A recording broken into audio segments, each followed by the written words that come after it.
உம்முடைய அநாதி சிநேகத்தால் எங்களை சிநேகித்த தெய்வம், காருண்யத்தால் எங்களை இழுத்துக்கொண்டீர்.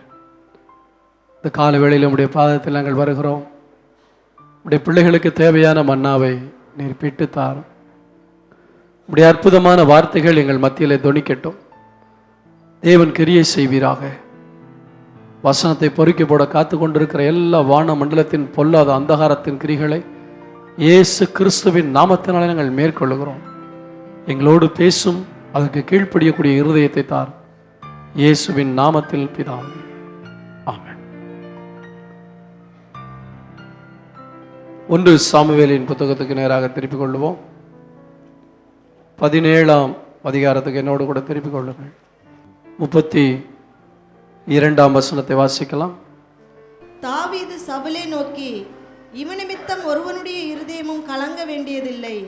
உம்முடைய அடியானாகிய நான் போய் இந்த பெலிஸ்தனோட யுத்தம் பண்ணுவேன் என்றான். தாவீது சவுலை நோக்கி, இவன் நிமித்தம் ஒருவனுடைய இருதயமும் கலங்க வேண்டியதில்லை. உம்முடைய அடியானாகிய நான் போய் இந்த பெலிஸ்தனுடைய யுத்தம் பண்ணுவேன் என்றான். நம்ம எல்லாருக்கும் தெரிந்த ஒரு சம்பவம். இஸ்ரவேல் ஜனங்களை அடிமைப்படுத்துவதற்காக பெலிஸ்தியர்கள் தங்கள் சார்பிலே ஒரு பெரிய வீரனை சண்டைக்கு நிறுத்துகிறார்கள். ஆனால் இஸ்ரவேல் தேசத்திலே அந்த பெலிஸ்தீனை எதிர்ப்பதற்கு ஆட்கள் இல்லாமல் எல்லாரும் பயந்து கொண்டிருக்கிறார்கள். நம்முடைய வாழ்க்கையில் இருக்கிற இந்த அடிமைத்தனத்திலிருந்து நம்மை விடுவிக்க ஒருவனும் இல்லையே என்று ஏங்கிக் கொண்டிருக்கிற ஒரு சூழ்நிலை தான் இஸ்ரவேல் ஜனங்களுக்கு இருந்தது. ஒரே ஒருவன் வருகிறான், என்னோடு ஒருவன் வந்து சண்டை போடுங்கள், நீங்கள் ஜெயித்து விட்டால் நாங்கள் எல்லாரும் எங்கள் தேசத்தோடு உங்களுக்கு அடிமையாக வந்து விடுகிறோம், இல்லாவிட்டால் நான் ஜெயித்து விட்டால் உங்கள் தேசமே எங்களுக்கு அடிமையாக வேண்டும் என்று சொல்லி அடிமைப்படுத்துவதற்காக அங்கே ஒரு சண்டை நடக்கிறதை நாம் பார்க்கிறோம். கோலியாத் வந்து நின்று சொல்லுகிறான், உங்களில் ஒருவனை என்னிடத்தில் வரவிடுங்கள் என்று சவால் விட்டு கொண்டே இருக்கிறார். இவனை பார்க்கும்போது இஸ்ரவேல் ஜனங்களுடைய எல்லாருடைய இருதயமும் கலங்குகிறது. ஒரு சவால் வாழ்க்கையிலே, குடும்பத்திலே, தேசத்திலே ஒரு பெரிய சவால். அந்த சவாலை சமாளிக்க முடியாமல் அல்லது மேற்கொள்ள முடியாமல் தேசம் கலங்கி போயிருக்கிறது. எனக்கு அன்பான கர்த்தருடைய பிள்ளைகளே, இன்றைக்கு நீங்களும் நானும் வாழ்ந்து கொண்டிருக்கிற நாட்களில் தனிப்பட்ட வாழ்க்கையில் நமக்கு சவால்கள் இருக்கின்றன. விட முடியாத பாவ பழக்க வழக்கங்கள், நம்மை எதிர்நோக்கி இருக்கிற பொருளாதார தேவைகள், வேலையில்லா திண்டாட்டங்கள், குடும்பத்தில் வருகிற குழப்பங்கள், போராட்டங்கள், சரீரத்தில் ஏற்படக்கூடிய பலவீனங்கள், பல சவால்கள் நம்மை எதிர்நோக்கி இருக்கிறது. வாழ்க்கையில சவால்கள் வரத்தான் செய்யும். ஆனால் இதை மேற்கொள்வதற்கு என்னால் முடியவில்லையே என்றுதான் இன்றைக்கு நாம் போராடி கொண்டிருக்கிறோம். ஏதோ ஒரு சவால். ஒருவேளை நீங்கள் வேலை செய்கிற இடத்தில் கிறிஸ்தவர்களாக இருக்கிறபடினால் சில மனிதர்கள் உங்களுக்கு சவாலாக இருக்கலாம். நீங்கள் வியாபாரம் பண்ணுகிறபடினால் உங்களுக்கு எதிராக சிலர் எழும்பி உங்களுக்கு சவாலாக இருக்கலாம். ஐயோ, இவனை எப்படி நான் மேற்கொள்வது? உலக மனிதன் தனக்கு சவாலாக போட்டியாக பிசினஸ் பண்ணுகிறவனை திவாலாக்குவதற்காக அவன் பில்லி சூனியங்கள், ஏவல்கள், செய்வினைகள், மந்திரங்கள் என்றெல்லாம் செய்வான். ஆனால் நீங்களும் நானும் அந்த சவால்களை பார்த்து சோர்ந்து போகிறோம். ஆண்டவரிடத்தில் கேள்வி கேட்கிறோம், ஆண்டவரே, நான் உம்முடைய பிள்ளை அல்லவா, ஏன் எனக்கு இப்படி நடக்க வேண்டும் என்று கேள்வி கேட்டுக்கொண்டே இருக்கிறோம். 1000 முறை பிரசங்கம் பண்ணினாலும் நாம் ஆண்டவரிடத்தில் கேள்வி கேட்டுக்கொண்டுதான் இருக்கிறோம். நன்றாக கவனிங்கள், நமக்கு சவால் வரலாம், ஆனால் நம்ம சவாலா மாறிடக்கூடாது சபைக்கு. புரியுதா உங்களுக்கு? சில ஆட்களை என்ன சொன்னாலும் திருந்த மாட்டாங்க, அவங்க பிடிச்ச படியில் தான் நிற்பாங்க அப்படிங்கிற கேட்டகரிக்கு நீங்கள் வந்துடக்கூடாது. சில ஆட்களுக்கு சபையில் பாஸ்ட் அனௌன்ஸ் பண்ணுறதுக்கே பயமாக தான் இருக்கும். ஏன்னா அவங்க சவாலாக இருப்பாங்க, என்ன சொல்கிறாங்க அப்படின்ட்டு. நம்ம வாழ்க்கையில் சில பிள்ளைகள் குடும்பத்தில் அப்பா அம்மாவுக்கு சவாலாக இருப்பாங்க. அவங்க என்னதான் சொன்னாலும் நான் திருந்துறேன்னா பார்ப்போம், அப்பா அம்மா சொன்னால் சொல்லிக்கிட்டே இருக்காங்க. சில பிள்ளைகள் ஸ்கூலில் டீச்சருக்கு சவாலாக இருப்பாங்க. நான் சொல்கிறேன், உண்மையா இல்லையா? சபையில் விசுவாசிகளும் பாஸ்ட்டுக்கு சவாலாக இருக்கக்கூடிய விசுவாசிகள் உண்டு. அவங்கள நம்ம டச் பண்ணவே முடியாது. அதே சமயத்தில் பிள்ளைகள் ஸ்கூலில் சவாலாக இருக்காங்க டீச்சருக்கு. சில டீச்சர்ஸ் மேனேஜ்மெண்ட்டுக்கு சவாலாக இருப்பாங்க. சில வேலையாட்கள் கம்பெனிக்கு சவாலாக இருப்பாங்க. சவால்கள் இல்லாமல் இருக்காது. ஒரு ஊழியக்காரன் எல்லா சவால்களையும் சமாளிக்க வேண்டும், மேற்கொள்ள வேண்டும். ஒரு விசுவாசி தன்னுடைய வாழ்க்கையில் வருகிற எல்லா சவால்களையும் மேற்கொள்ள வேண்டும். ஒரு ஆசிரியர் தன்னுடைய வகுப்பறையில் அமர்ந்து தனக்கு சவாலாய் இருக்கிற அந்த மாணவனை மேற்கொள்ளக்கூடிய யுக்தியை தெரிந்திருக்க வேண்டும். ஆமென் சொல்லுவோமா? உங்க வியாபாரத்துக்கு எதிராக ஒருவர் வியாபாரம் செய்து உங்களை திவாலாக்கணும்னு நினைச்சா அவனுக்கு எதிராக முறுமுறுத்து சண்டை போடுவதை விட அதை மேற்கொள்வது எப்படி என்கிற கலையை கற்றிருக்க வேண்டும். ஆமென் சொல்லுவோமா? எனவே வாழ்க்கையில சவால்கள் ஏராளம் வரத்தான் செய்யும். ஆனால் அவைகளை மேற்கொள்ள இந்த இஸ்ரவேல் ஜனங்களுக்கு யாருமே இல்லை என்கிற நிலையில இருந்தார்கள். யாருமே இல்லை, நம்மை காப்பாற்ற யாரும் இல்லை, அடிமைத்தனத்திலிருந்து நம்மை மீட்டெடுக்க யாரும் இல்லை. அப்படிப்பட்ட நேரத்தில் ஒரே ஒருவன் எழும்புகிறான். அந்த வார்த்தையை தான் உங்களுக்கு சொல்கிறேன். இன்றைக்கு கர்த்தர் சொல்கிறார், இவன் நிமித்தம் ஒருவனுடைய இருதயமும் கலங்க தேவையில்லை. எனக்கு அன்பான கர்த்தருடைய பிள்ளையே, எது உன்னை கலங்க வைத்துக் கொண்டிருக்கிறதோ ஆண்டவர் இன்றைய காலவேளையிலே சொல்கிறார், அதை பார்த்து நீ கலங்காதே. கரங்களை தட்டி கர்த்தருடைய நாமத்தை மேம்படுத்துவோம். உன் வாழ்க்கையில கலக்கத்தை உண்டு பண்ணக்கூடிய காரியங்கள், அல்லது இது என்னை அடிமையாக்கி விடுமோ என்று நீ பயப்படக்கூடிய காரியங்கள். காலையில ஆராதனையில பாடினோம், கலங்கிடுவேனோ பதறிடுவேனோ கர்த்தரில் விசுவாசம் இருக்கையிலே, அசையாய நம்பிக்கை நங்கூரமே இயேசுவில் மாத்திரமே. இவன் நிமித்தம் யார் உனக்கு சவாலா இருக்கிறானோ அவனை கண்டுக்காத. அவன் ஒண்ணுமே கிடையாது, ஒரு பொருள் தன்னை ஒரு பெரிய ஆளா நினைச்சுக்கிட்டு இருக்கான். நீ அவனை கண்டுக்காத, ஒண்ணும் இல்லை. ஆமென் சொல்லுவோமா? சில ஆட்கள் சவாலாகத்தான் இருப்பார்கள், நம்ம அவங்களை தொடக்கூடாது, கண்டுக்காம விட்டுறணும். கர்த்தர் யுத்தம் பண்ண விட்டு கொடுக்க வேண்டும். சில நேரத்தில் நீங்க குடியிருக்கிற இடத்துல காம்பவுண்ட்ல சில ஆட்கள் உங்களுக்கு சவாலா இருப்பாங்க. ஒண்ணு நம்ம காலி பண்ணிட்டு போயிடலாமா, இல்லாட்டா இவங்க காலியாகி போறதுக்கு ஜெபம் பண்ணலாமா. நான் பிராக்டிக்கலா பேசிக்கிட்டு இருக்கேன். ஆமென் சொல்லுவோமா? எனவே சில இடங்கள்ல நம்ம யாராவது தொந்தரவு பண்ணாங்கன்னா இவன் எப்பா தாண்டா ஒளிவான். சில பிள்ளைகளுக்கு ஸ்கூல்ல கிளாஸ்ல இந்த ஆள் மட்டும் இல்லாட்டா, இல்ல இவன் மட்டும் இல்லாட்டா இந்த கிளாஸ் எவ்வளவு சந்தோஷமா இருக்கும். உன் விசுவாசத்தை பெருக்கத்தான் ஒரு சவாலை கர்த்தர் வைத்திருக்கிறார். உனக்கு எப்பொழுதெல்லாம் சவால் வருகிறதோ உன்னை அழிக்க அல்ல, உன் விசுவாசத்தை பலப்படுத்துவதற்காக. பொருளாதார தேவைகள் ஏராளம் வரலாம், அந்த நேரத்தில் நீ அழிந்து போவதற்காக அல்ல, உன் விசுவாசத்தை பலப்படுத்துவதற்காக. நான் உங்களுக்கு ஒரு நல்ல காரியத்தை சொல்கிறேன். இஸ்ரவேலிலே அவனோடு கூட எதிர்த்து போராட ஒருவனும் இல்லை என்று நினைத்தார்கள்.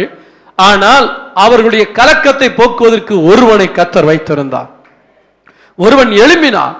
கலங்க வேண்டாம், திகைக்க வேண்டாம், நீ பயப்பட வேண்டாம் என்று சொல்லக்கூடிய ஒருவன் எழும்பினான். எனக்கு அன்பான கர்த்தருடைய பிள்ளைகளே, புதிய ஏற்பாட்டிலே மார்க் எழுதின சுவிசேஷம் 9ஆம் அதிகாரத்துக்கு திருப்பிக் கொள்ளுங்கள் என்னோடு கூட. மார்க் எழுதின சுவிசேஷம் 9ஆம் அதிகாரத்திலே ஒரு சிறுவன் பிசாசினால் அலக்களிக்கப்பட்டு பயங்கரமாக தாக்கப்படுகிறார். எந்த இடத்தில் அவனை பிடிக்கிறதோ அங்கே கீழே தள்ளும், அக்னியிலாவது தண்ணியிலாவது தள்ளிக்கொண்டே இருக்கும். அவனுடைய தகப்பன் இயேசு கிறிஸ்துவினுடைய சீஷரிடத்தில் வந்து இதை விரட்டி விடும்படியாக கேட்டுக்கொண்டான். சீஷர்களால் கூடாமல் போய்விட்டது. ஏனென்றால் அவன் ஏராளமான இடத்துல போய் ட்ரை பண்ணி இருக்கிறான். என்னுடைய பிள்ளையினுடைய வாழ்க்கையிலுக்கு இந்த பிசாசு நீங்க வேண்டும் என்று எத்தனையோ இடத்துல ட்ரை பண்ணிட்டு கடைசியில இயேசு கிறிஸ்துவினுடைய சீஷரிடத்துல கொண்டு வருகிறான். அவர்களாலும் கூடாமல் போய்விட்டது. மார்க் 9ஆம் அதிகாரம் 18ஆம் வசனத்தை வாசிக்கலாம். அது அவனை எங்கே பிடித்தாலும் அங்கே அவனை அலைக்கழிக்கிறது. அப்பொழுது அவன் நுரை தள்ளி பல்லை கடித்து சோர்ந்து போகிறான். அதை துரத்தி விடும்படி உம்முடைய சீஷரிடத்தில் கேட்டேன், அவர்களால் கூடாமற் போயிற்று என்று. பாருங்கள், இவனுடைய வாழ்க்கையில சரி இயேசு கிறிஸ்துவினுடைய சீஷரிடத்துல போனால் ஏதாவது நடக்கும் என்று போனான். ஆனால் அவர்களாலும் முடியவில்லை. உங்களுடைய வாழ்க்கையில் என்னுடைய வாழ்க்கையில் ஒன்று மாறி ஒன்று நம்பிக்கையை வளர்த்து வளர்த்து வளர்த்து இந்த இடம் அந்த இடம், அந்த ஊழியக்காரன் இந்த ஊழியக்காரன், அப்படி இப்படி ஏதோ ஒன்றை செய்து பார்க்கிறோம், ஒன்றாலும் கூட முடியவில்லை. கடைசியில சோர்ந்து போகிறோம், வழியே இல்லையா என்று. ஆனால் இதற்கு ஒரு விடை உண்டு. அடுத்த வசனத்தை வாசியுங்கள். அவர் பிரயுத்தரமாக, விசுவாசம் இல்லாத சந்ததியே, எதுவரைக்கும் நான் உங்களோடு இருப்பேன், எதுவரைக்கும் உங்களிடத்தில் பொறுமையாய் இருப்பேன், அவனை என்னிடத்தில் கொண்டு வாருங்கள் என்றார். ஆண்டவர் இங்கே சொல்கிறார், உங்களால் முடியாத அந்த காரியத்தை என்னிடத்தில் கொண்டு வாருங்கள். நீங்க ட்ரை பண்ணி முடியாதுன்னு சொல்ல காரியம் முடியாமலே போகக்கூடிய காரியம் அல்ல, அதற்கும் ஒரு விடை உண்டு, அது என்னிடத்தில் உண்டு. ஆமென் சொல்லுவோமா? பழைய ஏற்பாட்டிலே கோலியாத் ஒரு பெரிய மலையை போல இருக்கிறான். அவனை எதிர்க்க யாராலும் முடியவில்லை. இவ்வளவுதான் நம்முடைய வாழ்க்கை, அவ்வளவுதான் நம்முடைய தேசம், அவ்வளவுதான் என்று சொல்லும்போது ஒருவன் எழுப்பி சொல்லுகிறான், இவன் நிமித்தம். இன்றைக்கு கர்த்தர் நீங்கள் பயப்படுகிற அந்த காரியத்தை பார்த்து உங்களை பார்த்து சொல்கிறார், இது நிமித்தம், இவன் நிமித்தம், இந்த காரியத்து நிமித்தம், இந்த பிரச்சனை நிமித்தம் நீ கலங்க தேவையில்லை. ஏனென்றால் அவைகளை என்னிடத்தில் கொண்டு வாருங்கள். தாவீது சொல்லுகிறான், நான் போய் அவனை மேற்கொள்ளுவேன். இயேசு சொல்லுகிறார், தாவீதின் குமாரன், தாவீதின் வேர் என்று சொல்லக்கூடிய இயேசு சொல்லுகிறார், அவனை என்னிடத்தில் கொண்டு வாருங்கள். ஏனென்றால் உங்கள் எல்லா பிரச்சனைகளுக்கும் ஒரு தீர்வு என்னிடத்தில் உண்டு. இந்த கால வேளையில தீர்க்க முடியாத பிரச்சனைகள், கடன் பிரச்சனைகள், சரீர பலவீனங்கள், போராட்டங்கள், விட முடியாத பாவங்கள், வியாபாரத்தில் முன்னேற முடியாத தன்மை, இதெல்லாம் இருக்கலாம். ஆண்டவர் சொல்கிறார், நீ கலங்க வேண்டாம். ஏனென்றால் அதுக்கு ஒரு தீர்வு கொடுக்க நான் இருக்கிறேன். யோசித்து பாருங்கள், இன்னைக்கு உங்க வாழ்க்கையில் எது இந்த கோலியாத்தை போல இருக்கு? அதை பார்த்து சொல்லுங்கள், நீ என்னை மேற்கொள்ள முடியாது. ஆமென். இவன் நிமித்தம் ஒருவனுடைய இருதயமும் கலங்க தேவை. அடிக்கடி பாருங்க, வேதத்துல யாராவது ஒருவன் தேவ பிள்ளைகளை கலங்கும்படியாக எழும்பிக் கொண்டே இருப்பான். கர்த்தருக்கு ஸ்தோத்திரம் இல்லாதவங்க. ஆதியில நீங்கள் பார்க்கும்போது பார்வோன் இஸ்ரவேல் ஜனங்களை கலங்க பண்ணி கொண்டிருந்தான். இஸ்ரவேல் ஜனங்களை அடிமைப்படுத்தி வைத்திருந்தான். இந்த பார்வோனை கண்டாலே ஜனங்கள் கலங்கி கொண்டிருந்தார்கள். பார்வோனுடைய அடிமைத்தனத்திலிருந்து நாம் வெளியே வரவே முடியாது என்று நினைத்தார்கள். ஆனால் கர்த்தர் ஒரு மோசேயை எழுப்பினார். இந்த பார்வோ நிமித்தம் நீங்கள் கலங்க வேண்டிய அவசியம் இல்லை, இவனுடைய கையிலிருந்து கர்த்தர் நம்மை விடுவிக்க போகிறார். ஒருவேளை நீங்க வேலை செய்யற இடத்துல சில கம்பெனியில நீங்க மாட்டியிருக்கலாம். இங்க இருந்து வெளியே வர முடியலையே, விட மாட்டேங்கிறாங்களே, இந்த இடத்தை விட்டு வேற இடத்துக்கு மாற முடியலையே, என்னை அடிமைப்படுத்தி வைத்திருக்கிறார்கள். கர்த்தர் இன்றைக்கு சொல்கிறார், அவனுடைய கைக்கு உன்னை தப்புவிக்க தேவன் வல்லவராயிருக்கிறார். அல்லேலூயா சொல்லுவோமா? சில இடத்துல டிபார்ட்மெண்ட் லீடர் இருப்பாங்க, சீனியர் ஆட்கள் இருப்பாங்க, அவங்க அவங்கள கசைக்கு புளிஞ்சுக்கிட்டு இருப்பாங்க. அவங்க சொல்றதான் முதலாளியும் கேட்பாரு. ஆனா கர்த்தர் சொல்றார், அவன் நிமித்தம் உன்னுடைய இருதயம் கலங்க தேவையில்லை, நான் உன்னோடு கூட இருக்கிறேன். இன்றைக்கு விசுவாசிகளுக்குள்ள எனக்கு எல்லா பிரச்சனைகளுக்கும் தீர்வு கொடுக்க ஒரு தேவன் இருக்கிறாருங்கிற விசுவாசம் வரணும். என்ன பிரச்சனை வந்தாலும், என்ன சவால் வந்தாலும் உடனே என்ன செய்யறோம்? அழ ஆரம்பிச்சிடறோம், அல்லது ஆண்டவரை விட்டுட்டோம், ஆராதனைக்கு வர்றதை விட்டுறோம். நான் உங்களுக்கு சொல்றேன், ஆராதனையை விட்டீங்கன்னா ஆசீர்வாதமும் விட்டு போகும். ஆண்டவருக்காக ஒரு அர்ப்பணிப்பு நம்முடைய வாழ்க்கையில் இருக்கணும். ஆராதனைக்கு ரெகுலரா வந்தோம், விசுவாசம் இல்லாட்டா நீங்க வேண்டிக் கொள்ளுகிற காரியத்தை பெற்றுக்கொள்ள முடியாது. ஆண்டவர் இந்த இடத்துல என்ன கடிந்து கொண்டா, விசுவாசம் இல்லாத சந்ததியே, எதுவரைக்கும் நான் உங்களோடு கூட இருப்பேன். இந்த காலவெளியில தேவ பிள்ளையே, கர்த்தரை நன்றாய் பாடுகிறீர்கள், உண்மைதான், ஆராதிக்கிறீர்கள், நல்லது. ஆனால் உங்களுடைய தனிப்பட்ட வாழ்க்கையிலே தேவனிடத்திலிருந்து பதிலை பெற்றுக்கொள்வதற்கு நீங்கள் என்ன விசுவாசிக்கிறீர்கள்? அப்போஸ்தலனாகிய பவுல் சொன்னார், நான் விசுவாசித்திருக்கிறவர் இன்னார் என்று அறிவேன். அவர் யார்? என்னை விசாரிக்கிறவர், என்னை விடுவிக்கிறவர், என்னை காப்பாற்றுகிறவர், என்னை போஷிக்கிறவர், என் தேவைகளை சந்திக்கிறவர், என்னை விசாரிக்கிறார். நான் விசுவாசித்திருக்கிறவர் இன்னார் என்று அறிவேன். உங்களுக்கு எத்தனை பேருக்கு தெரியும் நீங்க விசுவாசிக்கிற இயேசு யாருன்னு? அறிய வேண்டிய பிரகாரமாய் அறிந்திருப்பீர்களானால் வாழ்க்கையில தடுமாற்றங்கள் வரும்பொழுது, கால்கள் தள்ளாடும் போது, விசுவாசம் தள்ளாடும் போது நீங்க ஜெபத்தை விட்டுற மாட்டீங்க. முழங்கால் படிக்கிட்டு ஜெபம் பண்ணுவீங்க. என்ன ஜெபம் பண்ணா பதில் உண்டு. ஜெபம் பண்ணாமலே இன்னைக்கு பதிலை பெற்றுக்கொள்ளணும்னு நீங்க ஆசைப்படுறீங்க. வாலிப தம்பி, நீ ஜெபிக்கிற வரைக்கும் நீ விரும்புகிற வாழ்க்கையில முன்னேற முடியாது. நீ என்னைக்கு ஜெபம் பண்ற அன்னைக்கு தான் கர்த்தர் உனக்காய் கிரியை செய்வார். நீ ஆண்டவரை நினைச்சுக்கிட்டே இருக்கலாம், இல்ல ஜெபிக்கணும்னு நினைச்சுக்கிட்டே இருக்கலாம், அல்லது உன்னுடைய பிரச்சனை நினைச்சு நீ சோர்ந்து போய் கொண்டே இருக்கலாம். ஜெபிக்கிற வரைக்கும் உனக்கு அற்புதம் நடக்காது. ஏனென்றால் ஆண்டவர் சொல்லுகிறார், கேளுங்கள் உங்களுக்கு திரும்ப திரும்ப இந்த மாதம் முழுவதும் இதைத்தான் நான் சொல்லிக் கொண்டே இருப்பேன். ஏனென்றால் ஆண்டவர் சொன்னார், என்னை நோக்கி கூப்பிடு, அப்பொழுது நீ அறியாததும் உனக்கு எட்டாததுமான பெரிய காரியங்களை உனக்கு அறிவிப்பேன். நோக்கி கூப்பிடுவது என்பது பாடலிலே பாடினோம், எனக்கு உண்டான நெருக்கத்தில் கர்த்தரை நோக்கி கூப்பிட்டேன், துயரத்தில் கூப்பிட்டேன், கூப்பிடுங்கள், ஜெபியுங்கள். நான் விசுவாசித்திருக்கிறவர் இன்னார் என்று அறிந்து கொள்ள வேண்டும். ஸ்தோத்திரம். சகைக்கு ஆண்டவர் யாருன்னு அறியணும்னு ஆசை வந்துச்சு. இன்னைக்கு இயேசு யாருன்னு அறிந்து கொள்ள விசுவாசிகளுக்குள்ள ஆசை இல்லை. அப்படி என்றால் நீங்கள் வளர வேண்டி இருக்கும். ஆண்டவர் யாருன்னு அறியணும்னா, ஆண்டவர் உங்களை ஒரு ஏசி ரூம்ல உட்கார வச்சு ஒரு செமினார் கண்டக்ட் பண்ணி நான் யார் தெரியுமான்னு அவர் பிளாக் போர்டில் எழுதி எல்லாம் உங்களுக்கு சொல்லிக் கொடுக்க மாட்டார். ஆண்டவர் யாருன்னு தெரியும்னா தூக்கி நடுக்கடல தண்ணியில தூக்கி போடுவார். ஒரு அல்லேலூயா சொல்லுங்களேன். வர மாட்டேங்குதே, சத்தமா சொல்லுங்க, தைரியமா. அல்லேலூயா. ஆண்டவர் யாருன்னு அறியணும்னா என்ன செய்யணும்? என்ன செய்யணும்? தூக்கி நடுக்கடல்ல தூக்கி போடணும். ஐயோ ஆண்டவரே தத்தளிக்கணும், மூக்குல வாயில தண்ணி போகணும், ஆனா சாக மாட்டேங்க. ஒரு அல்லேலூயா சொல்லுங்க பார்க்கலாம். நல்ல கவனிங்க. ஆண்டவருக்கு தம்முடைய சீஷர்கள் முதலாவது தன்னை அறிந்து கொள்ள வேண்டும் என்று ஆசைப்பட்டார். கூட இருக்காங்க, தாவீதின் குமாரன், தாவீதின் குமாரன். ஏன்னா தாவீதினுடைய சந்ததியில வந்ததுனால அவர் தாவீதின் குமாரன். மரியாளுடைய வயிற்றுல கன்னி பிறப்பா பிறந்ததுனால ஏதோ ஒரு விசேஷமானவர். அதனால ஒரு அற்புதம் செய்யக்கூடிய தெய்வம். வியாதி வந்தா சுகமாக்குவாரு, தேவைகள் வந்தா அற்புதம் செய்வாரு. இப்படியெல்லாம் தான் சீஷர்களும் நினைத்தார்கள். ஆனா ஆண்டவருக்கு ஒரு ஆசை, நான் உருவாக்கக்கூடிய சீஷர்கள் என்ன நல்லா அறியணும். அதனால என்ன பண்ணாரு தெரியுமா? நான் கொஞ்சம் ஜெபம் பண்ணிட்டு வர்றேன், நீங்க அக்கறைக்கு போங்கன்னு தனியா கழட்டி விட்டார். சில நேரத்தில் நம்மள என்ன செய்வார் ஆண்டவரே? சொல்லுங்க பார்க்கலாம். கலட்டி விட்டுருவாரு, கலட்டி விட்டுருவார், தனியா கழட்டி விட்டுருவார். எப்ப பார்த்தாலும் ஆண்டவர் கூடயே போனவங்க இப்ப ஆண்டவர் மலையில போய் ஜெபம் பண்ண போயிட்டாரு, நீங்க போங்க, அக்கறைக்கு போங்க, நீங்க முன்னாடி போங்க அப்படின்னு அனுப்பிட்டார். ஸ்தோத்திரம். அவர் எது வரைக்கும் காத்திருந்தார் தெரியுமா? நடுக்கடலுக்கு போற வரைக்கும் காத்துக்கிட்டு இருந்தார். நடுக்கடலுக்கு போயாச்சுன்னா ஒண்ணு கஷ்டப்பட்டு முன்னேறி அக்கறைக்கு போகணும், இல்லாட்டி வேண்டாம்ப்பா அந்த வாழ்க்கைன்னு பெறப்பட்ட இடத்துக்கு என்ன செய்யணும்? வந்து சேரணும். ஆனா பெறப்பட்ட இடத்துக்கு வரணும்னாலும் பாதி தூரம் வரணும், போய் சேர வேண்டிய இடத்துக்கு போனாலும் பாதி தூரம் போகணும், நடுக்கடல்ல. இப்ப ஆண்டவர் ஒரு புயலை கிளப்பிட்டார். புயலை கிளப்புறது யாரு? ஆண்டவர் தான். என்ற வேதம் சொல்லுகிறது, காற்றை தம்முடைய கைப்பிடிகளில் வைத்திருக்கிறார். பெருங்காற்று ஒன்று அடித்து கொண்டு இருக்கிறது. எல்லா சீஷர்கள் தடுமாறுறாங்க, புயல் வந்துருச்சு, ஐயோ ஐயோ அலமோதுறாங்க. ஸ்தோத்திரம். நல்ல கவனிங்க. ஆண்டவர் நடுக்கடல்ல நடந்து வர்றாரு.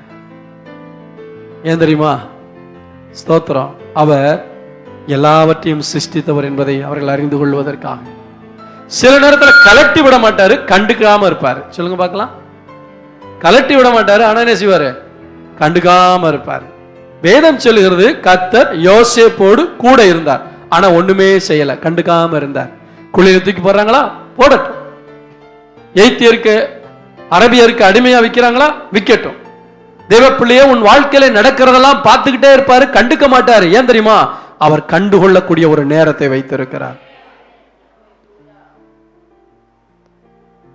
யோசேப்பை கொண்டு போனாங்க எய்த்துக்கு, பல பொய் குற்றச்சாட்டு சுமத்துனாங்க, பல வேதனைகள், கண்டுக்கவே இல்லை ஆண்டவர்.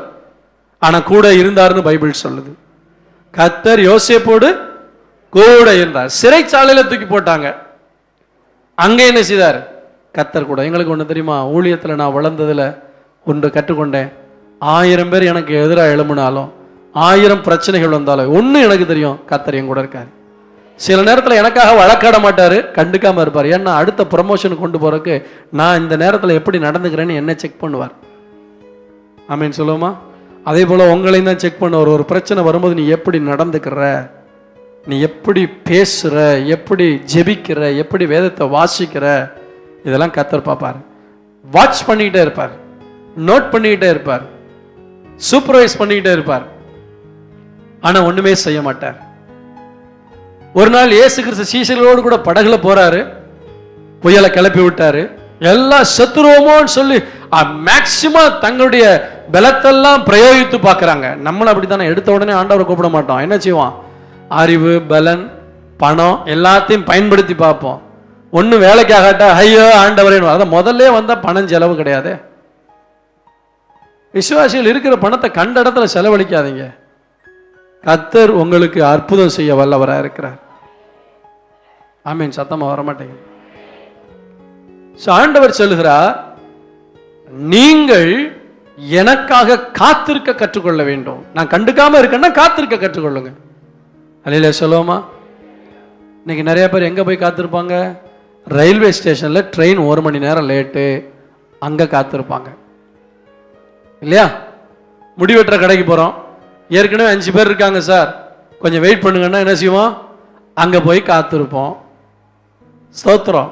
ஆனா கர்த்தர் சொல்றாரு, என் பாதத்தில் அமர்ந்துரு. அப்பதான் நிறைய ஃபோன் கால்ஸ் ஞாபகம் வரும், அப்பதான் நிறைய வேலைகள் செய்யணும்னு ஞாபகம் வரும். ஐயோ தலைக்கு மேல வேலை இருக்கு. ஏன் மற்ற இடத்துல போகும்போது பொறுமையா இருக்கீங்கல்ல, காத்திருக்கீங்கல்ல? கர்த்தருடைய பாதத்துல காத்துருங்க. கர்த்தர் அதைத்தான் விரும்புறார். நான் செய்யாட்டாலும் என் பிள்ளைங்க எனக்காக காத்திருக்காங்களா, என்னுடைய நேரம் வர்ற வரைக்கும் அவங்க காத்திருக்காங்களா? So God's time எதுன்னு நமக்கு தெரியாது. சங்கீதம் 102:13 வாசிங்க பார்க்கலாம். சங்கீதம் 102:13. தேவரீர் எழுந்தருளி சீயோனுக்கு இறங்குவீர், அதற்கு தயை செய்யும் காலமும் அதற்காக குறித்த நேரமும் வந்தது. ஆண்டவர் சொல்ல தயை செய்யறதுக்கும் ஒரு நேரத்தை கர்த்தர் குறித்து இருக்கிறார். ஆமென் சொல்லுவோமா? அல்லேலூயா. இந்த இஸ்ரவேல் ஜனங்கள், நான் அங்க இங்கேயும் போயிட்டு வருவேன், கவனிங்க. இஸ்ரவேல் ஜனங்கள் பயந்து கொண்டிருந்தார்கள். எத்தனை நாட்கள் தெரியுமா? 40 நாள் வந்து நிந்தித்து கொண்டிருந்தானா. பெலிஸ்தீன் எத்தனை நாள் நிந்தித்தான்? கோலியாத் 40 நாள் வந்து சவால் விட்டுக்கிட்டே இருக்கான். இந்த 40 நாள்ல ஒருவனுமே எழும்பலைங்கிறதுக்காக நீங்க அழிஞ்சு போவீங்கன்னு நினைக்காதீங்க. 40வது நாள்ல ஒரு தாவீதை கொண்டு வர கர்த்தர் வல்லவராக இருக்கிறார். எத்தனையோ இடத்துக்கு போய் என் பிள்ளைக்கு சுகமாகல நினைக்காதீங்க. அந்த நேரத்தில் என்னிடத்தில் கொண்டு வா என்று சொல்லக்கூடிய ஒரு இயேசு கிறிஸ்து இருக்கிறார். ஆனால் உங்களுடைய விசுவாசத்தை அவர் பார்ப்பார். விசுவாசம் இல்லாம தானா கொண்டு வந்து கொடுக்க மாட்டார். நீங்க ஒண்ணுமே கேட்காம ஒரு காரியத்தை உங்கள்கிட்ட கொண்டு வந்து கொடுத்தா அந்த பொருளுடைய வேல்யூ உங்களுக்கு தெரியாது. நீங்க ஒரு தேவையோடு இருக்கும்போது அதற்காக ஜெபம் பண்ணும் போது கொண்டு வந்து கொடுத்தா அதனுடைய வேல்யூ உங்களுக்கு தெரியும். அப்ப ஆண்டவர் பார்க்கிறார் எந்தெந்த விசுவாசிகள் ஜெபிக்கிறாங்க, யாரெல்லாம் விசுவாசத்தோடு இருக்காங்க, அவங்க வாழ்க்கையில் அற்புதத்தை செய்து கொண்டே போய்கொண்டே இருப்பார் ஆண்டவர். கர்த்தருக்கு ஸ்தோத்திரம் உண்டாதாக. இந்த பிள்ளையினுடைய தகப்பனும் அப்படிதான். ஐயோ என் பிள்ளையை காப்பாற்ற யாருமே இல்லை, சீஷர்களும் முடியல. ஆண்டவர் சொல்ல எல்லாராலும் முடியலைங்கிறதுக்காக உனக்கு தீர்வு இல்லைன்னு நினைக்காத, தீர்வை கொடுக்கக்கூடிய, பதிலை கொடுக்கக்கூடிய ஒரு தெய்வம் நான் இருக்கிறேன். அப்ப ஆண்டவர் அவன்கிட்ட கேட்டமே, அவன் என்ன தெரியுமா சொன்னா, ஆண்டவரே எல்லாத்தையும் போய் பார்த்துட்டேன், ஒருத்தரால முடியாது, உங்களால முடிஞ்சா ஏதாவது செய்யுங்க. ஆண்டவர் என்ன தெரியுமா பதில் சொன்னாரு? உன்னால விசுவாசிக்க முடிஞ்சா என்னால செய்ய முடியும், நீ விசுவாசிக்க கூடுமானால் ஆகும். அப்பதான் அவன் தெரிஞ்சுக்கிட்டான், ஐயோ ஆண்டவரே என் அவிசுவாசம் நீங்கும்படி எனக்கு உதவி செய்யும் என்று கண்ணீரோடு ஜெபம் பண்ணி நான் போட்டிருக்கு. அடுத்த நிமிஷத்துல அற்புதம் நடந்தது. உனக்குள் இருக்கிற அவநம்பிக்கை, சந்தேகம், அவிசுவாசம் இவைகளை தூக்கி எறிந்து விட்டு கர்த்தர் நடத்துவார் என்கிற விசுவாசத்தோடு வரணும். ஆண்டவர் சில நேரத்தில் கண்டுக்காம இருப்பாரு, சில நேரத்தில் கலட்டி விட்டுருவார். கலட்டி விடுறது எதுக்காக? கர்த்தர் சோத்திரம் நம்ம சொந்தமா நடக்கிறதுக்காக. ஒரு அல்லையா சொல்லுங்க பார்க்கலாம். கண்டுக்காம இருக்கிறது எதுக்காக? நம்ம பொறுமையா கடைசி வரைக்கும் விசுவாசத்தோட காத்திருப்போமான்னு பார்க்கறதுக்காக. பிள்ளைய சைக்கிள் பழக வைக்கிறோம், சைக்கிள்ல உட்காந்து பின்னாடி உட்காந்துக்கிட்டு முன்னாடி சீட்ல உட்கார வச்சு நம்ம ஹேண்ட்பேரை பிடிச்சிக்கிட்டு ஓட்டுன்னு சொல்றோம். அதுக்கப்புறம் பின்னாடி உட்காராம கையை பிடிச்சிக்கிட்டு அப்படியே போறோம். கடைசியில் என்ன செய்யறோம்? கழட்டி விட்டுறோம். ஏன் நீயே ஓட்டுன்னு சொல்லி 2 தடவை கீழே விழுகுது. நீ எல்லாம் ஒரு அண்ணனா, நீ எல்லாம் ஒரு அக்காவா, நீ எல்லாம் ஒரு அம்மாவா, இப்படி என்ன கீழே விழ வச்சுட்டே, நான் இனிமேல் சைக்கிளே பழக மாட்டேன்னு சொல்றோமா? இல்ல, ரத்தம் வந்தாலும் தொடச்சி விட்டுட்டு என்ன செய்யறோம்? சொல்லுங்க பார்க்கலாம், ஓட்டுறமா? அப்ப கலட்டி விடுற வரைக்கும் நீங்க சொந்தமா எதையும் பழக முடியாது. ஆண்டவர் உங்களுடைய விசுவாசத்துல நீங்க நில நிக்கணுங்கிறதுக்காக சில நேரத்தில் என்ன செய்வாரு? கலட்டி விடுவார், ஆனா கைவிட மாட்டார். ஆமென் சொல்லுவோமா?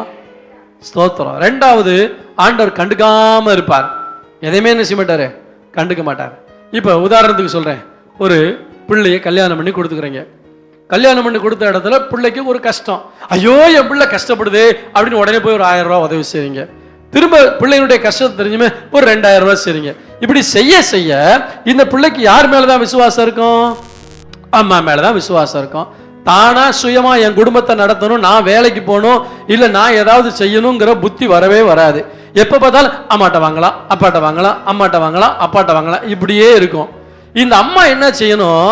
பிள்ளை கஷ்டப்பட்டாலும் படட்டும், பரவாயில்ல, நம்ம எல்லாம் படாத கஷ்டமா, கொஞ்சம் கஷ்டத்தின் பாதையில போட்டுன்னு கண்டுக்காம இருந்தீங்கன்னா இது கர்த்தரை நோக்கி பார்க்க ஆரம்பிக்கும். இல்லையா சொல்லுங்க பார்க்கலாம். அப்ப அந்த பிள்ளை என்ன செய்யும்? ஐயோ எங்க அம்மாவை என்ன கண்டுக்கல, இனிமேல் நான் தான், யாரையும் நம்ப முடியாது, 1000 திட்டு வரும், எல்லாம் வரும், ஆனா அதை நீங்க கண்டுக்காதீங்க. கடைசியில பிள்ளை சொந்த காலில் நிக்க கத்துக்கிறோம். ஆண்டவர் அதைத்தான் நமக்கு செய்கிறார். நம்மளை கண்டுக்காம இருப்பதுக்கு காரணம் அவருடைய வேலை வருகிற வரை நாம் என்ன செய்து கொண்டிருக்கிறோம். ஆமென் சொல்லுவோமா?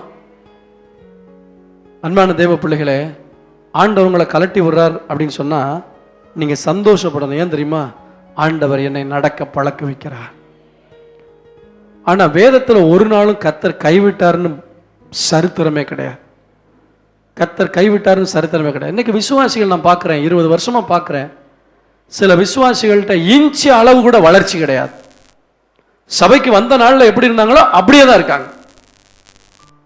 ஒரு இன்ச்சு ஆவிக்குரிய வாழ்க்கையில சுபாவ மாற்றம், ஜெப மாற்றம், விசுவாச மாற்றம், ஊழியத்துல இன்னும் எப்படி கர்த்தர் ஆசீர்வதிப்பார். நல்ல கவனிங்க. இன்னைக்கு தேசத்துல இதை நான் பதிவு செய்ய விரும்புறேன், வீடியோல பதிவு செய்ய விரும்புறேன். தேசத்துல பயங்கரமான காரியங்கள் நடந்து கொண்டு இருக்கிறது. இந்த கிறிஸ்துமஸ் நாளில் 1,00,000 கிறிஸ்தவர்களை மறுபடியும் இந்துக்களா மாற்ற போறாங்க. சிலர் மாறுறாங்க. ஏன் தெரியுமா மாறுறாங்க? இந்த உலகத்தினுடைய பொருள், பணம், வேலை, துணி, இதுக்காக இயேசுவை நம்பி வந்தவங்க. ஆமாயா, நானும் சர்ச்சுக்கு போனேன், அந்த பாஸ்டும் கொடுக்கல, அந்த ஸ்தாபனமும் கொடுக்கல, யாருமே கண்டுக்கல, அங்க போனாலாவது தர்றானே, அப்படி போற கூட்டம் இருக்கத்தான் செய்யும். ஆனால் இயேசு எனக்கு ஜீவனை கொடுத்தார், நான் செத்தா மோட்சத்துக்கு போனோம், இதுக்காகத்தான் இயேசுவை நம்பினேன்னு சொல்றேன். உயிரே போனாலும் கர்த்தரை விட்டு போக மாட்டான். கரங்களை தட்டி கர்த்தரை மகிமைப்படுத்துங்க பார்க்கலாம். இன்னைக்கு திகைத்து திடுக்கிடக்கூடிய காரியம் தேசத்தில் நடந்து வருகிறது. எரேமியா அதை பதிவு செய்திருக்கிறார். திகைத்து திடுக்கிடக்கூடிய காரியம் தேசத்தில் நடந்து வருகிறது. நீ விசுவாசத்தில் வளராவிட்டால், பரிசுத்தத்தில் வளராவிட்டால், ஒரு நாள் வரும் உன் உயிரை காப்பாற்றிக் கொள்வதற்காக அல்லது அற்ப சில சொற்ப உலக நன்மைகளுக்காக நீ கர்த்தரை மறுதலிக்க வேண்டிய சூழ்நிலை வரும். ஐயோ, நான் மறுதலிச்சிருவோனா? யாரை பார்த்து சொல்றீங்க? நாங்கள்லாம் எப்படிப்பட்டவங்க தெரியுமா? நோ. இயேசுவோட உண்டு உறங்கியவரோட இருந்த அற்புதத்தை பார்த்த பேதுரு மறுதலித்தான். ஏன்னா அவனுக்கு ஆண்டவரோடு இருக்க உறவு முக்கியமா தெரியல. அந்த நேரத்தில் பொழைச்சா போதுங்கிற அளவுல தான் அவன் இருந்தான். அதனால தான் ஆதங்கத்தோடு பிரசங்கம் பண்ணி, தப்பா நினைச்சாலும் பரவாயில்ல, எனக்கு கவலை இல்லை, என்ன குறை சொன்னாலும் பரவாயில்ல, இந்த பிரசங்கத்தை கேட்டு நான் சர்ச்சுக்கு வரமாட்டேன்னு சொன்னாலும் பரவாயில்ல, நான் வீட்டில் வந்து கூப்பிட மாட்டேன். நீ ஆண்டவரை ஏற்றுக்கொண்டது அற்ப உலக பொருளுக்காக அல்ல, அடைய முடியாத ஒரு எட்டாத உயரத்தை கர்த்தர் வைத்திருக்கார். கரங்களை தட்டி கர்த்தருடைய நாமத்தை பயன்படுத்துவோம். ஒரு எட்டாத உயரத்தை தேவன் வைத்திருக்கிறார். இன்னைக்கு உலகத்துல ஏதோ எல்லாமே எட்டக்கூடிய, அமெரிக்காவுக்கு போகக்கூடியது எட்டக்கூடியது, ஆஸ்திரேலியாவுக்கு போகக்கூடியது எட்டக்கூடியது, செவ்வாய் கிரகத்துக்கு போகக்கூடியது எட்டக்கூடியது, அவன் நிலவுக்கு போகக்கூடியது எட்டக்கூடியது, ஆனால் பரலோகத்துக்கு போகக்கூடியது எட்டாத உயரமாய் இருக்கிறது. அங்கே கொண்டு போவதற்கு தான் இயேசு உனக்கு ஜீவனை கொடுத்தார். தேவ பிள்ளை, உனக்குள்ளே ஒரு வைராக்கியம் வரணும். நான் வளரணும் ஆண்டவரே. இத்தனை வருஷம் அந்த சர்ச்சுக்கு வந்து என் வாழ்க்கையில மாற்றம் இல்ல, சுபாவ மாற்றம் இல்ல, குடும்பத்துல மாற்றம் இல்ல. நல்ல கவனிங்க. இயேசு கிறிஸ்துனுடைய சாயலுக்கு ஒப்பாய் மாறினால்தான் பரலோகம் போய் சேர முடியும். அப்படிதான் பைபிள்ல போட்டிருக்கு. எதுக்கு உங்களை அழைச்சார் தெரியுமா? எடுத்து வாசிங்க. உங்களுக்கு சோறு கொடுக்கறதுக்கு, சோகம் கொடுக்கறதுக்கு, துணி கொடுக்கறதுக்கு அழைக்கல. அதெல்லாம் அவர் கடமை, அதை செய்வார். அதுக்காக இயேசுட்ட வராதீங்க. ரோமர் 8ஆம் அதிகாரம் சில வசனங்களை நான் உங்களுக்கு வாசிக்க விரும்புகிறேன். ரோமர் 8ஆம் அதிகாரம் 29ஆம் வசனம். தம்முடைய குமாரன் அநேக சகோதரருக்குள்ளே முதற் பேரானவனாய் இருக்கும் பொருட்டு தேவன் எவர்களை முன்னறிந்தாரோ அவர்களை தமது குமாரனுடைய சாயலுக்கு ஒப்பாய் இருப்பதற்கு முன் குறித்திருக்கிறார். அவருடைய குமாரனுடைய சாயலுக்கு ஒப்பாய் இருப்பதற்கு முன் குறித்திருக்கிறார். கர்த்தருக்கு ஸ்தோத்திரம் உண்டாவதாக. அன்பான கர்த்தருடைய பிள்ளைகளே, வேதத்தில் சொல்லப்பட்டிருக்கிறது, இம்மைக்காக மாத்திரம் நாம் கிறிஸ்துவின் மேல் நம்பிக்கை உள்ளவர்களா இருப்போமானால், சொல்லுங்க, அந்த வசனம் தெரிஞ்சவங்க சத்தமா சொல்லுங்க. இம்மைக்காக மாத்திரம். இம்மைன்னு என்னது? எனக்கு தங்க ஒரு இடம் வேணும், எனக்கு துணி வேணும், எனக்கு சாப்பாடு வேணும், எனக்கு வேலை வேணும், இதெல்லாம் இம்மை. இம்மையிலே வாழக்கூடிய இந்த இம்மைக்காக மாத்திரம் நீங்கள் கிறிஸ்துவின் மேல் நம்பிக்கை உள்ளவர்களா இருப்பீர்களானால், சொல்லுங்க, மிச்சம் உள்ளது சத்தமா சொல்லுங்க, எல்லா மனுஷரில் பார்க்கலாம் பரிதபிக்கப்படத்தக்கவர்களாக இருப்பீர்கள். ஏனென்றால் இயேசு வந்தது இந்த இம்மையிலே உன்னை வாழ வைக்க அல்ல, மறுமையிலே உன்னை வாழ வைப்பதற்காக கர்த்தர் வந்தார். இயேசு தன்னுடைய ரத்தத்தை சிந்தினது மறுமைக்கு கொண்டு போவதற்காக. நான் அடிக்கடி ஆண்டவர்கிட்ட சொல்லுவேன், ஆண்டவரே, நான் இந்த பூமியில என்ன நல்லா ஆசீர்வதிக்கிறீங்க, ஆனா இந்த பூமியில ஆசீர்வாதம் இல்லாட்டியும் பரவாயில்ல, எனக்கு பரலோகத்துல பங்கு வேணும். ஏன்னா ஐஸ்வர்யவனை பார்த்து கர்த்தர் சொன்னார், அவன் தெய்வ பக்தி உள்ளவன் தான். ஆபிரகாமை பார்த்து தகப்பனே என்று சொல்லுகிறான் என்றால் அவன் யூத மத கலாச்சாரத்திலே நன்றாக வளர்க்கப்பட்டவன், நியாயப்பிரமாணத்தை நன்றாய் அறிந்தவன், வேத வசனங்களை நன்றாய் அறிந்தவன். அவன் கர்த்தருக்கு பயந்து வாழ்ந்தான், உண்மைதான். அவன் அதனால் தான் அவனுக்கு ஒரு குறை இல்லாமல் இருந்தது. நல்ல சாட்டான், நல்லா உடுத்தினான், நல்ல ஜாலியா வாழ்க்கையை என்ஜாய் பண்ணான். கேட்டீங்களா? இம்மைக்குரிய வாழ்க்கையில கர்த்தர் மேல் நம்பிக்கை வைத்து வாழ்ந்தான். ஆனா செத்த உடனே எங்க போல? மோட்சத்துக்கு போல. ஆண்டவர் சொன்னார், உன்னுடைய நன்மைகளை நீ ஏற்கனவே பூமியிலே அனுபவித்து விட்டாய். பரலோகம் போறதுக்கு உனக்கு விசுவாசம் இல்லை, பரலோகம் போறதுக்கு உனக்கு பரிசுத்தம் இல்லை, பரலோகம் போறதுக்கு உனக்கு ஆயத்தம் இல்லை. அத நீ கண்டுக்காம இருந்த, அதெல்லாம் இந்த காலத்துல பரலவமாவது மோட்சமாவதுன்னு சொல்லி நீ நாகரிகத்திலையும் விஞ்ஞான வளர்ச்சியிலையும் கவனத்தை செலுத்தி என் வேதத்தை பின்னாடி தூக்கி எறிஞ்சிட்ட, உன்னுடைய இடம் நரகம்தான் சொல்லிட்டாரு. ஆனா பசி, பஞ்சம், பட்டினி, உடம்பு மூட துணி இல்லை. ஆனா அவனுக்கு ஒண்ணு தெரியும், லாசருக்கு இன்றைக்கு இந்த உலகத்துல நான் எவ்வளவு கஷ்டப்பட்டாலும் ஒரு நாள் சாகத்தையா போறேன், ஆனா செத்தா என் தகப்பனுடைய முகத்தை நான் நோக்கி பார்க்க போகிறேன். அல்லேலூயா. அவன் செத்தான், மோட்சத்துக்கு போனா மெல்லிய உடை தரித்திருந்தான், வெண்வஸ்திரம் தரித்திருந்தான். அப்படி என்றால் தேவ பிள்ளையே, நீ ஆண்டவரை விசுவாசிப்பது இம்மைக்காய் மாத்திரமல்ல, மறுமைக்காக. அதே சமயத்தில் நீ விசுவாசத்தில் வளர வளர கண்டுக்காம இருக்க தேவன் ஒரு நேரம் வரும் பொழுது உன் விசுவாசமும் வளர்ந்து கொண்டே இருக்கும், பரிசுத்தமும் வளர்ந்து கொண்டே இருக்கும். திடீரென்று ஒரு நாள் உனக்கு அற்புதத்தை தேவன் செய்வார். ஆமென். 40 நாட்கள் இஸ்ரவேல் ஜனங்கள் கலங்கினார்கள், அவனை பார்த்து பார்த்து கலங்கினார்கள். ஆனால் ஒரு நாள் வந்தது, இவன் நிமித்தம் ஒருவனுடைய இருதயமும் கலங்க தேவையில்லை. எத்தனையோ இடத்துல பிள்ளைக்காக போயிட்டு வந்துட்டான், ஆனா கடைசியில் ஆண்டவர் சொல்லார், இவன் நிமித்தம் நீ கலங்க தேவையில்லை, உன் மகனை சுகமாக்க நான் இருக்கிறேன். எசேக்கியா ராஜாவுடைய நாட்களிலே சனகரிப் என்று சொல்லக்கூடிய ராஜா, அசீரியா ராஜா வந்து பல தேசங்களை ஜெயித்து விட்டு வருகிறான். பல தேசங்களை ஜெயித்து அங்க இருக்கிற கோயில்களை எல்லாம் இடித்தான், அங்க இருக்கிற தெய்வங்களை எல்லாம் அவன் தீக்கிரையாக்கினான். தன்னையே ஒரு தெய்வத்தை போல அவன் நினைத்து கொண்டு எல்லா தேசங்களின் மேலும் யுத்தம் செய்து அவைகள் எல்லாவற்றையும் பிடித்து கொண்டு வருகிறான். அவனை எதிர்க்க யாரும் இல்லை, அவனோடு சண்டை போட்டு ஜெயிக்க யாரும் இல்லை. இப்படிப்பட்ட சூழ்நிலையிலே எருசலேமுக்கு நேராக வந்து அந்த சனகரிப் என்ன செய்கிறான், ரப்சாக்கே என்று சொல்லக்கூடிய தன்னுடைய படை தளபதியை அனுப்பி இஸ்ரவேலின் தேவனை நிந்திக்கவும் இஸ்ரவேல் ஜனங்களை நிந்திக்கவுமாக அனுப்புகிறான். அவன் சொல்லுகிறான், யார் மேல் நம்பிக்கை வைத்திருக்கிறார், நீ என்ன விரோதிக்கும்படி நீ யார் மேல் நம்பிக்கை வைத்திருக்கிறாய்? எத்தனையோ தேசங்களை நான் ஜெயித்து விட்டேன், எத்தனையோ நாடுகளை நான் ஜெயித்து விட்டேன், எத்தனையோ தெய்வங்களை நான் தீக்கிரையாக்கி விட்டேன், என் கைக்கு உங்களை தப்புவிக்க ஒருவரும் இல்லை என்று சூளுரைத்துக் கொண்டிருக்கிறான். அவன் கொக்கரித்துக் கொண்டிருக்கிறான், கூக்குரலிட்டுக் கொண்டிருக்கிறான். இவனை பார்த்தபோது எல்லா ஜனங்களும் பயந்தார்கள், ஆனால் எசேக்கியாவை தவிர. ஆமென் சொல்லுவோமா? எசேக்கியா பயப்படவே பயப்படல. ஏன் தெரியுமா? அவனுடைய ஒவ்வொரு காரியத்தையும் கொண்டு போய் தேவனுடைய ஆலயத்திலே அவன் விரித்து வைத்து, பாரும் கர்த்தாவே, சேனைகளின் கர்த்தாவே, கேருபீன்கள் மத்தியிலே வாசம் பண்ணுகிறவரே, சனகரிப் ஜீவனுள்ள தேவனை நிந்தித்து சொன்ன வார்த்தையை நீ பாரும், நீ கேளும் என்று ஆண்டவரிடத்தில் ஜெபித்தான். எவன் நிமித்தம் இந்த இஸ்ரவேல் ஜனங்களுடைய உள்ளம் கலங்கினதோ அவன் செத்த முகமாய் போகும்படி கர்த்தர் அற்புதம் செய்தார். ஒரு தூதனை அனுப்பினார். ஒரே ராத்திரியில 180,000 பேரை ஒரே ராத்திரியில சங்கரித்தான். தன்னுடைய படையை நம்பியிருந்தான். அந்த படை ஒரு ராத்திரிக்குள்ளே இல்லாமல் போய்விட்டது. செத்த முகமாய் போனான். எவன் உனக்கு சவாலாய் இருக்கிறானோ அவனை செத்த முகமாய் மாற்ற என் தேவன் வல்லவராய் இருக்கிறான். அதனாலதான் சொல்றேன், நீங்க அடுத்தவங்களுக்கு சவாலான ஆளா மாறிடுறாங்க, செத்த முகம் உங்களுக்கு தான் வந்துடும். ஆமென் சொல்லுவோமா? நீங்க சவாலை எதிர்கொள்ற ஆளா இருங்க, கர்த்தர் உங்க முகத்தை பிரகாசிக்க பண்ணுவார். அல்லேலூயா. ஆண்டவர் சொல்வார், இவன் நிமித்தம் ஒருவனுடைய உள்ளமும் கலங்க தேவையில்லை. பார்வோன் நிமித்தம் உள்ளம் கலங்க தேவையில்லை. சரித்திரத்தை எடுத்துக்கொள்வீர்கள் என்றால் அநேக முறை இஸ்ரவேல் ஜனங்களுடைய இருதயம் கலங்க வைக்கக்கூடிய எவனோ ஒருவன் எழும்பினான். பார்வோன் எழும்பினான். பார்வோன் எழும்பி வந்த பின்பு இஸ்ரவேல் ஜனங்கள் தங்களுக்கென்று சுய ராஜ்யத்தை கட்டிக்கொண்டார்கள். அவர்கள் ஆண்டவருடைய சுதந்திரத்திலே அவர்கள் அனுபவித்தார்கள், நன்றாய் வாழ்ந்தார்கள். ஆனால் எப்பொழுதெல்லாம் ஆண்டவரை விட்டு விட்டார்களோ அப்ப இவங்களுக்கு பாடத்தை கத்துக் கொடுக்கறதுக்காக எதிரிகளை ஆண்டவர் வரவிட்டு விட்டார். அதற்கு பின்பு பெரிய அளவிலே பாதிப்பை உண்டு பண்ணும்படியாக எழும்பி வந்தவன் தான் நேபுகாத்நேச்சார். பாபிலோனிய சாம்ராஜ்யத்தினுடைய 8th சாம்ராஜ்யம் எவ்வளவு பெரிதா இருந்ததோ அதே போல பாபிலோனிய சாம்ராஜ்யம் பெரிய சாம்ராஜ்யம். அவன் வந்து இஸ்ரவேலை தீக்கிரையாக்கினான், தேவாலயத்தை தீயிட்டு கொளுத்தினான். அவன் இஸ்ரவேல் ஜனங்களை எல்லாம் சிறைபிடித்து கொண்டு போனான். இவனுடைய கைக்கு எங்களை தப்புவிக்க யாருமே இல்லை என்று நினைத்து கொண்டிருக்கிற நிலையிலே, ஆமென் சொல்லுவோமா? ஆண்டவர் 70 வருஷங்க தீர்மானம் சொல்லிட்டார்.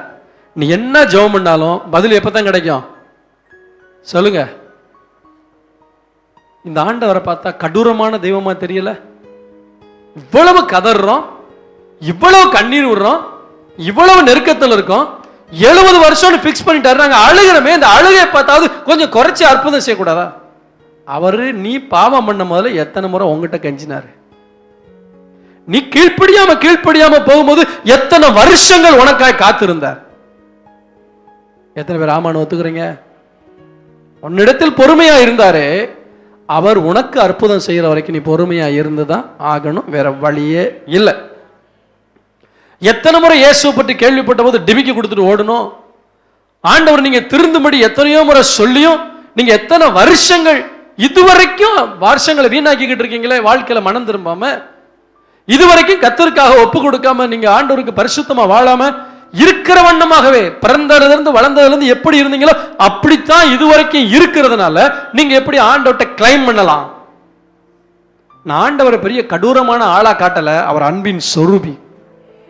ஆனா என்ன சொல்றாரு, என் நேரம் வரைக்கும் நீ காத்திருங்கிறார்.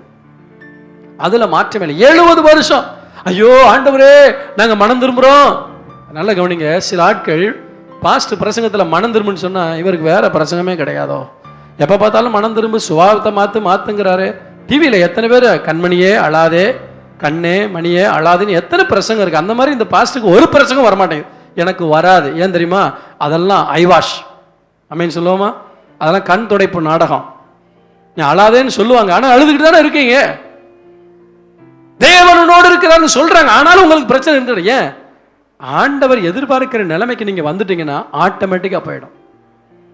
இந்த 70 அதாவது ஆண்டவர் சார் எத்தனையோ முறை தம்முடைய தீர்க்கதரிசிகளை கொண்டு திட சாட்சியாய் கடிந்து கொண்டும் இஸ்ரவேல் ஜனங்கள் தங்கள் கழுத்தை கடினமாக்கினார்கள்.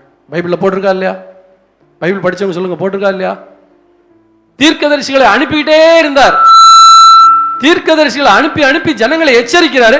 இவங்க தொடச்சு போட்டு போயிட்டே இருக்காங்க. இவருக்கு வேற வேலை என்ன, 1 மணி நேரம் பிரசங்கம் பண்ண போறாரு, அவ்வளவுதானே, அடுத்த வாரம் தானே அடுத்து கேட்க போறோம். இப்படித்தான் தொடச்சு போட்டு போயிட்டே இருக்காங்க ஜனங்கள். ஆண்டவர் பார்த்துக்கிட்டே இருந்தா, நீ எந்த அளவுக்கு தொடச்சு போட்டு போறியோ அந்த அளவுக்கு உனக்கு ஆசீர்வாதம் பின்னாடி போய்கிட்டே இருக்கு.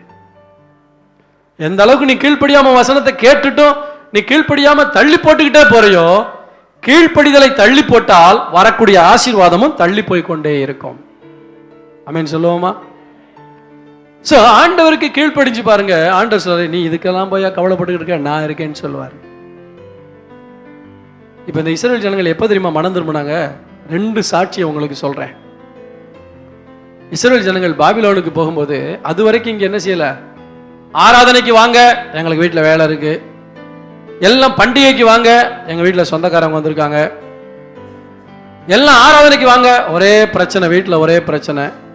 இதை ஆண்டவர் நோட் பண்ணிக்கிட்டே இருக்கார். உன் வாய் மொழிகளை கத்த, உடம்பு நல்லா தான் இருக்கு, உடம்புக்கே சுகமில்ல பாஸ்டர், அதையும் பார்ப்பார். மனம் திரும்பவே மனசு இல்லை, ஆராதனையில வந்து பாட்டு பாடுறது இல்லை, கை தட்டுறது இல்லை, ஒண்ணுமே இல்லை. ஆண்டவர் பார்த்தாரு, உன்னை எங்க தட்ட வைக்கணும் எனக்கு தெரியும், எப்படி பாட வைக்கணும்னு எனக்கு ஏன் தெரியுமா? உங்க மேல இருக்க அன்புனாலதான் அப்படி செய்யற. கண்டுக்காம விட்டாருன்னா ஐயோ நம்ம நரகத்துக்கு போயிடுவோம், நம்மளை எப்படியாவது இழுக்கணுங்கிற எல்லாத்துக்குமே காரணம் தேவனுடைய அன்புதான். அன்புதான். ஸோ இந்த இஸ்ரவேல் ஜனங்கள் எப்போ தெரியுமா பாடினாங்க? பாபிலோன் ஆறுகள் அருகே நாங்கள் அமர்ந்து சியோனை நினைத்தாலும். ஏன் சியோன்ல இருக்கும்போது சியோனுடைய மேன்மை, சர்ச்சுக்குள்ள இருக்க வரைக்கும் சர்ச்சோட மேன்மை உனக்கு தெரியாது, இதை விட்டுட்டு வெளியே போனா தான் தெரியும் உனக்கு. சில ஆட்கள் சோத்திரம் வெளியே போனவங்க ஐயோ நாங்கள் அவசரப்பட்டு வந்துட்டோமேன்னு புலம்புறாங்க. அதெல்லாம் எங்க காதுக்கு வருது. போறது ஈஸி, உள்ள வர்றது கஷ்டம். ஒரு ஐக்கியத்தில் கர்த்தர் நம்மளை வச்சிருக்காருன்னா அவ்வளோ சீக்கிரம் வெளியே போயிடக்கூடாது. குடும்பத்தில் இருக்கோம், பிரச்சனைகள் வருது, குடும்பத்தை விட்டா போயிடுறோம், போக மாட்டோம். நல்லா கவனிங்க, இந்த இஸ்ரவேல் ஜனங்களுக்கு பாட்டு பாட முடியல. இப்போ எங்கே வராங்க? பாபிலோன் ஆறுகள் அருகே. இங்கே அழகா தேவாலயம், நல்ல அழகா சாலமோன் அழகா கட்டி வச்சான். அதில் வந்து ஆராதிக்க முடியல, பாட்டு பாட முடியல. இப்ப கிண்ணறங்களை அலரி செடிகள் மேல் வைத்து நாங்கள் சியோனை நினைத்து அழுவோம். இப்ப சொல்றான், நீ பாட்டு பாடினே, பாடு பார்க்கலாம். அல்லேலூயா கர்த்தரே சொல்லு, எந்த காலத்திலும் பாடு. அவங்க சொல்றாங்க, நாங்கள் தேவனுடைய பாட்டை அந்நிய தேசத்தில் பாடுவது எப்படி? அந்நிய தேசத்துக்கு போனதுக்கு காரணம், நீ தேவனுடைய தேசத்தில் இருக்கும்போது கர்த்தரை ஒழுங்கா ஆராதிக்கல. தேவனுடைய தேசத்துல கர்த்தர் உன்னை வைத்திருக்கும் போது அதனுடைய மேன்மை உனக்கு தெரியல. ஆராதிக்கல, ஊழியம் செய்யல, பரிசுத்தமாகல, விட்டு கொடுக்கல, ஒண்ணுமே செய்யல. as it is எப்படி இருந்தே அப்படியே வருவ, அப்படியே போயிடுவ. ஆனா அலரி செடிக்கு பக்கத்துல கர்த்தர் ஏன் கொண்டு போய் உட்கார வைக்கிற? அவர் கொண்டு போல உன் கீழ்ப்படியாமை கொண்டு போய் விட்டது. யாருக்கு கர்த்தர் பேசுறாருன்னு எனக்கு தெரியாது. ஒரு அலரி செடி மேல வச்சுட்டு நாங்கள் சீயோனுடைய பாட்டுகளை எப்படி அந்நிய தேசத்தில் பாடுவோம்? உடனே சொல்ல, ஆண்டவரே, நாங்கள் உம்மை மறந்தால் எங்கள் வலதுகை எங்கள் தொழிலை மறப்பதாக. வலதுகையினுடைய தொழில் என்னது சொல்லுங்க? வலதுகையோட தொழில் என்னது? அப்ப நான் சாப்பிடவே மாட்டேன் ஆண்டவரே. இப்ப அங்க மனம் திரும்புறாங்க, எங்க போற வழியில மனம் திரும்புறாங்க. ஆண்டவர் கண்டுக்கவே இல்லை. நான் எத்தனை வருஷம் ஊழியக்காரன் மூலமா உன்கிட்ட பேசிட்டே இருந்தேன், நீ இதுவரைக்கும் கீழ்படியலையே. போ, நேபுகாத்நேச்சார் வர்றான், அவன் பின்னாடி போ. அங்க உட்காந்து அழுகுறாங்க. ஆனா ஒண்ணு தெரியுமா, கர்த்தருக்கு பயந்தவங்களும் அதுல இருந்தாங்க. ஆனா அவங்களுக்கு பெருசா ஒண்ணுமே நடக்கல. போன இடத்துல கர்த்தர் அவங்களை உயர்த்திக்கிட்டே இருந்தார். சாத்ராக், மேஷாக், ஆபேத்நேகோ, தானியேல் எல்லாமே மென்மேல உயர்ந்துகிட்டே போனாங்க. அல்லேலூயா. கர்த்தருக்கு பயப்படுற பிள்ளைகளை எங்க இருந்தாலும் கர்த்தர் உயர்த்தி வைப்பார். இப்ப 70 வருஷம் முடிஞ்சது. 70 வருஷம் முடிஞ்சு வர்றாங்க. நம்ம வாசமே, நீ அறியாத உனக்கு எட்டாவதுமான பெரிய காரியங்களை அறிவிப்பேன்னு. அதுல ஒரு பாயிண்ட் என்னன்னா, இப்ப நீ அழுதுகிட்டே சிறையிருப்புக்கு போறது தான் தெரியுற. நீ அறியாத காரியம், என் ஜனங்கள் ஆனந்த களிப்போடு திரும்பி வருவார்கள், ஆடல் பாடல் சத்தத்தோடு புறப்பட்டு வருவார்கள். மறுபடியும் எருசலேம்ல வந்து எனக்கு பாட்டு பாடி ஆராதிப்பாங்க. ஏன்னா அந்த பாபிலோன் அவர்களை உருவாக்குச்சு. நீ எருசலேம்ல இருக்கிற வரைக்கும் நீ உருவாகல. எனவேதான் உன்னை உருவாக்குவதற்கு ஒரு பாபிலோனுக்கு கர்த்தர் கொண்டு போகிறார். அது உன்னுடைய உபத்திரவமா இருக்கலாம், பொருளாதார நெருக்கடியா இருக்கலாம், கடன் பிரச்சனை இருக்கலாம். எந்த இடத்துல வச்சா நீங்க உருவாவீங்களோ அந்த இடத்துல கர்த்தர் உருவாக்குறார். கடனை கொண்டு போறது கர்த்தர் இல்ல, நீங்களா கடனை வாங்கிக்கிட்டீங்க. அந்த இடத்துல உங்களுக்கு பாடத்தை கற்றுக் கொடுக்கிறார், அவ்வளவுதான். அந்த பாடங்களை கற்றுக்கொள்வதற்கு நேரம் எடுங்கள். எவ்வளவு சீக்கிரம் கத்துக்கிறீங்களோ அவ்வளவு சீக்கிரம் வந்துடலாம். கண்டுக்க மாட்டாரு, கலட்டி விடுவாரு, ஆனா ஒரு நாளும் கைவிடவே மாட்டார். அல்லேலூயா சொல்லுவோமா? நேபுகாத்நேச்சார், என்னை விட்டா இந்த ஜனங்களை யாருமே இவங்க என் கையில இருந்து இவங்களை காப்பாத்துறதுக்கு யாருமே கிடையாதுன்னு அவன் கொக்கரித்து கொண்டிருந்தான். ஆனா அவனோட ஒரு பெரிய கொம்பை வந்தான். யாரு? மேதிய பெர்சிய சாம்ராஜ்யம். அதுல இருந்து ஒருத்தன் எழும்புனான், கோரேஸ்னு ஒருத்தன் எழும்புனான். அவன் சொன்னா, போங்கப்பா எல்லாரும் போங்க, எவன்லாம் போகணும் எருசலேமுக்கு போகணும்னு நினைக்கிறீங்களோ எல்லாம் போங்க. அது மட்டும் இல்ல, போய் அங்க உங்க கோயிலை கட்டுங்க, உங்க சர்ச்சை கட்டுங்க, அதுக்கு வேண்டிய பொருள்லாம் எங்கிட்ட இருந்து கொண்டு போங்க. கரங்களை தட்டி கர்த்தருடைய நாமத்தை மகிமைப்படுத்துவோம். இவன் நிமித்தம், ஒரு பார்வோன் நிமித்தம், ஒரு நேபுகாத்நேச்சார் நிமித்தம் உங்கள் இருதயம் கலங்க தேவையில்லை. ஏனென்றா அங்க இருந்து கொண்டு வந்ததையெல்லாம் வட்டியும் முதலுமா திருப்பி கொடுப்பதற்கு ஒருவனை கர்த்தர் எழுப்ப வல்லவராய் இருக்கிறார். பார்வோன் கைக்கு தப்புவிக்க ஒரு மோசேயை கர்த்தர் எழுப்ப வல்லவராய் இருந்தார். கோலியாத்தினுடைய கைக்கு தப்புவிக்க ஒரு தாவீதை எழுப்ப தேவன் வல்லவராய் இருந்தார். அதே போல நேபுகாத்நேச்சாருடைய கைக்கு தப்புவிக்க ஒரு கோரேசை கர்த்தர் எழுப்ப வல்லவராய் இருந்தார். நல்ல கவனிங்க, கோரேஸ்ங்கிறவன் பல வருஷத்துக்கு முன்னாடி பிறக்கிறதுக்கு முன்னாடியே தீர்க்கதரிசி சொல்றா, கோரேஸ் என்று ஒரு ராஜா எழும்புவான். எத்தனை பேருக்கு தெரியும் இந்த சத்தியம்? நீங்க எடுத்துக்கொள்ளுங்க. எடுத்துக்கிறீங்களா? எஸ்ராவின் புத்தகத்துக்கு திருப்பி கொள்ளுங்க. அந்த காரியங்கள்லாம் உங்களுக்கு தெரிஞ்சாதான் வேதம் எப்படிப்பட்டது, ஆண்டவர் எவ்வளவு அற்புதமான தேவன் அப்படிங்கிறத உங்களால புரிஞ்சுக்க முடியும். எஸ்ராவின் புத்தகம் எரேமியா 46 26 28 வரைக்கும் வாசிக்கும். முதல்ல, அவர்கள் பிராணனை வாங்க தேடுகிறவரின் கையிலும், பாபிலோன் ராஜாவாகிய நேபுகாத்நேச்சாரின் கையிலும், அவனுடைய சேவகரின் கையிலும் அவர்களை ஒப்புக் கொடுப்பேன். அதற்கு பின்பு அது பூர்வ காலத்தில் இருந்தது போல் குடியேற்றப்படும் என்று கர்த்தர். அதற்கு பின்பு, ஆமென் சொல்லுவோமா? பூர்வ காலத்தில் இருந்தது போல அது குடியேற்றப்படும். அல்லேலூயா சொல்லுவோமா? அல்லேலூயா. கர்த்தருக்கு ஸ்தோத்திரம்டாக. இந்த கோரேஸ் ராஜா எழுமினான். இந்த கோரேஸ் பிறக்கிறதுக்கு முன்னாடியே கர்த்தர் கோரேஸ்னு ஒருத்தன் பிறப்பான். கர்த்தருக்கு ஸ்தோத்திரம். அவன் வந்து எல்லாரையும் என்ன செய்வான்? 2 நாளாகமம் 36 22 வாசிங்க. அதுக்கு மேல உள்ள வசனம். எரேமியாவின் வாயினாலே கர்த்தர் சொன்ன வார்த்தை நிறைவேறும்படி பெர்சியாவின் ராஜாவாகிய கோரேசின் 1ஆம் வருஷத்திலே கர்த்தர் பெர்சியாவின் ராஜாவாகிய கோரேசின் ஆவியை ஏவினதினாலே அவன் பரலோகத்தின் தேவனாகிய கர்த்தர் பூமியின் ராஜ்யங்களை எல்லாம் எனக்கு தந்தருளி யூதாவில் உள்ள எருசலேமிலே தமக்கு ஆலயத்தை கட்டுவிக்கும்படி எனக்கு கட்டளையிட்டு. ஆமென் சொல்லுவோமா? அல்லேலூயா. அப்ப ஆண்டவர் கோரேசை எழுப்ப வல்லவராக இருக்கார். யாருக்காக எழுப்பினாரு? தம்முடைய ஜனங்களை அவர் மீட்டெடுப்பதற்காக. கர்த்தருக்கு ஸ்தோத்திரம்டாக. தம்முடைய ஜனங்களை அவர் காப்பாற்றுவதற்காக ஒருவனை எழும்ப பண்ணினார். ஒரு கோலியாத்தினுடைய கையிலிருந்து எழும்ப பண்ண தேவன் வல்லவராக இருக்கிறார். தாவீதை எழும்ப பண்ண. அப்ப இன்னைக்கு ஆண்டவர் உங்களை பார்த்து என்ன சொல்றாரு? எது உனக்கு சவாலாக இருக்கிறதோ அதை பார்த்து நீ கலங்க வேண்டாம். ஆனால் அதை நிறைவேற்றுவதற்கு ஒரு நேரத்தை கர்த்தர் வைத்திருக்கிறார். அதுவரை உங்களுடைய விசுவாசத்தை விட்டுவிடாமல் இருக்க வேண்டும். ஆண்டுடைய சமூகத்தில் ஜெபிக்க வரும்பொழுது விசுவாசத்தை விட்டுறக்கூடாது. அதற்கு பின்பு பார்த்தீங்கன்னா கோரேஸ் ராஜாவுக்கு அப்புறம் சூழ்நிலைகள் மாற ஆரம்பித்தது. ஜனங்கள் மறுபடியும் பாவம் செய்ய ஆரம்பித்தாங்க. ரோமர்களுக்கு அடிமையாயிட்டாங்க. இந்த ரோமர்கள் கையிலிருந்து தங்களை விடுவிக்க மேசியா வருவார்னு இன்னைக்கு வரைக்கும் இஸ்ரவேல் ஜனங்கள் காத்துக்கிட்டு இருக்காங்க. ஆனால் இயேசு கிறிஸ்து வந்த மேசியாவை அவங்க நம்பலை. உங்களுக்கு ஒன்று தெரியுமா? இன்னைக்கு கிறிஸ்தவத்துக்கு ஒரு பெரிய சவால் வந்து கொண்டிருக்கு. எத்தனை பேருக்கு புரியுது? ஆனால் ஒன்று சொல்கிறேன், விசுவாசிக்கிறவன் பதறா. நீங்கள் கர்த்தரோடு நெருங்கி வாழ்ந்தீங்கன்னா எதை பற்றியும் கவலைப்பட மாட்டீங்க. கர்த்தருக்கு ஸ்தோத்திரம். ஆண்டவர்கிட்ட நான் சொன்னேன், ஆண்டவரே, அடிமைப்படுத்தக்கூடிய ஒரு பார்வோனுடைய கையிலிருந்து எழுப்ப ஒரு மோசையை எழுப்ப உம்மால் முடியும். கிறிஸ்தவத்தை ஒடுக்க நினைத்தால் ஏதோ ஒரு மனிதனை கர்த்தர் எழுப்ப வல்லவராக இருக்கிறார். கர்த்தர் மறைச்சு வச்சிருக்கார். கர்த்தர் மறைச்சு வச்சிருக்கார். சொல்யூஷன் மறைஞ்சிருக்கு, உங்க கண்ணுக்கு தெரியாது. விசுவாசிங்க, ஜெபம் பண்ணிக்கிட்டே இருங்க, ஆண்டுடைய கரத்தில் ஒப்பு கொடுங்க. எது நிமித்தமும் நான் கலங்க மாட்டேன் ஆண்டவரே. ஆமீன் சொல்லுவோமா? இன்னைக்கு ஆண்டவர் உங்களுக்கு சொல்ல சொன்ன வார்த்தையை தான், இவன் நிமித்தம் ஒருவனிடம் உள்ளமும் கலங்க தேவையில்லை. ஏன்னா நான் போய், ஏனென்றால் இவனை மேற்கொள்ள ஒருவன் இருக்கிறான். உங்கள் பிரச்சனை எதுவாக இருந்தாலும் அதை பார்த்து கலங்க தேவையில்லை. ஏன்னா அதை மேற்கொள்ள தேவன் ஒரு விடையை வைத்திருக்கிறான், தேவன் ஒரு காரியத்தை வைத்திருக்கிறான். ஆனால் நான் கீழ்ப்படியாத ஆளாக இருந்துடக்கூடாது. கீழ்ப்படியாத வரைக்கும் சிறையிருப்பாக தான் இருக்கும். கர்த்தருக்கு ஸ்தோத்திரம். கண்ணீராக தான் இருக்கும். நான் ஆண்டவருக்கு விட்டு கொடுப்பேன்.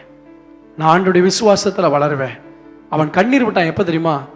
பிரச்சனை எங்கிட்ட தான் இருக்குங்கிறத கண்டுபிடிச்சான். ஆண்டவரே, உங்களால் முடிஞ்சா செய்யுங்க, இவங்களால முடிஞ்சா செய்யுங்கன்னு சொன்னேன். எல்லாத்தையும் ட்ரை பண்ணேன், ஆனால் எனக்குள்ள விசுவாசம் இல்லைங்கிறத கண்டுபிடிச்சேன். எனக்குள்ள விசுவாசம் இல்லைங்கிறத கண்டுபிடிச்சேன். வேதம் சொல்கிறது, தன் விசுவாசத்தினால் நீதிமான் பிழைப்பான். தேவன் மேல் வைக்கக்கூடிய தன் விசுவாசத்தினால் நீதிமான் பிழைப்பான். அப்போ ஆண்டவர் அற்புதம் செய்ய தயாராக இருக்கிறார். நீங்கள் ஆண்டவர் மேல் வைக்கிற நம்பிக்கை, நான் விசுவாசித்திருக்கிறவர் இன்னார் என்று அறிவேன். மனங்கள் படிடுவோமா? உங்க கண் முன்பாக உங்கள் சவாலை கொண்டு வாருங்கள். ஒரே ஒரு வார்த்தை ஜெபம் பண்ணுங்க. ஆண்டவரே, நான் மற்றவங்களுக்கு சவாலான ஆளா மாறிடக்கூடாது. சத்துருவை தவிர வேற யாருக்கும் நான் சவாலான ஆளா மாறக்கூடாது. படிக்கிற பிள்ளைகளே, உன் டீச்சருக்கு நீ ஒரு சவாலான ஆளா, ஐயோ இவங்கள்ட்ட இந்த பிள்ளைகளை கண்டுக்க கூடாது, இது மோசமான பிள்ளைங்க அப்படின்னு அந்த முத்திரை உன் மேல விழுந்துடக்கூடாது. சகோதரனே, வேலை செய்யற இடத்துல நீ கம்பெனிக்கு ஒரு சவாலான ஆளா மாறிடக்கூடாது. சகோதரியே, சகோதரனே, ஒரு சபைக்கு என்னை மட்டும் அவர் சொல்லி பார்க்கட்டும் அப்படின்னு ஒரு சவாலான விசுவாசி, அது பெருமை அல்ல, அது உன்னுடைய ஆவிக்குரிய கீழ்த்தரமான ஒரு காரியத்தை தான் காட்டுகிறது. எனவே சபையா இருந்தாலும் சரி, வேலை ஸ்தலமா இருந்தாலும் சரி, அது நீங்கள் படிக்கிற பள்ளிக்கூடமா இருந்தாலும் சரி, எந்த இடமா இருந்தாலும் நீங்க மற்றவங்களுக்கு சவாலா மாறிடக்கூடாது. அதே சமயத்தில் உங்களுக்கு 1000 சவால் வரலாம். அந்த சவால்களை எல்லாம் மாற்ற கர்த்தர் உங்களோடு கூட இருப்பார். யோசேப்புக்கு வராத சவால் அவங்களுக்கு வரப்போகிறது. உபத்திரவம் என்கிற சவாலை சந்தித்தான் யோபு. ஆனால் கர்த்தர் 2 மடங்கு ஆசீர்வாதத்தை கொடுக்க வல்லவராக இருந்தார். யோபு உள்ளத்துல பேசியிருப்பார், யோபுவே, இந்த நஷ்டத்து நிமித்தம் நீ கலங்க வேண்டிய அவசியம் இல்லை, இந்த வியாதி நிமித்தம் நீ கலங்க வேண்டிய அவசியம் இல்லை என்று உள்ளத்தில் பேசியிருப்பார். எனவேதான் தேவனை குறித்து பொறுமையாய் பேசினார்.